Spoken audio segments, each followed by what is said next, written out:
In any negotiations, a win-win situation is acceptable on a principle of give and take, but this situation could not come as desired by the shadow Attorney General Abdu Katuntu.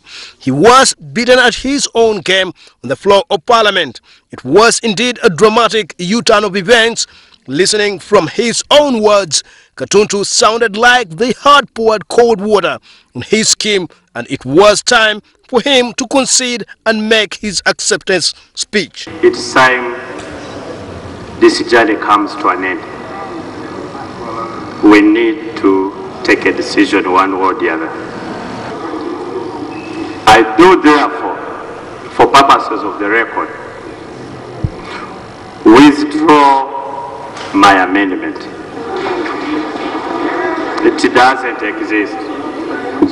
In an earlier interview conducted on Thursday this week, Katuntu said he was considering moving a motion on the floor of Parliament that would seek for a referendum vote across the country over the powers of the minister to obtain autonomous powers to license and revoke oil licenses of oil companies.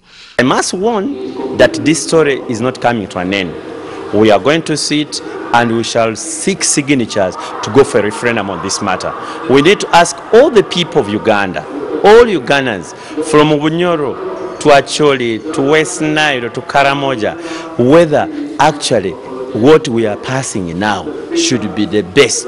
It is against best practices all over in the world. This means his desired move for a referendum has fallen on its own weight, whereas this is now perceived as futility in itself. Meanwhile, all may not be well for some legislators, as there is an underlying move to have invisible faces of legislators who have not been attending parliamentary sittings for the last 3 to 6 months, but who participated in the voting suspended. The legislators who are prime targets of this move are representatives of the Uganda People's Defense Force.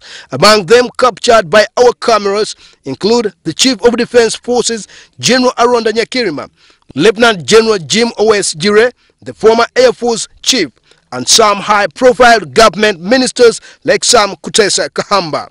You have all these military officers. They come like voting machines.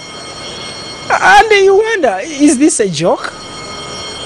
I mean, seriously, knowing the plight of Ugandans, and then we come here, we take matters of national interest, a legislation that is so critical. The oil legislation is so critical in this country. And you see members come because the president has called them. You have the military generals. I even don't think we need the army officers in parliament. As the country and the world at large are waiting to see the outcomes of the plenary session that is apparently convening in the parliamentary chambers. I've been Timothy Sibasi, the Star Vision, here at the Ugandan Parliament in the capital.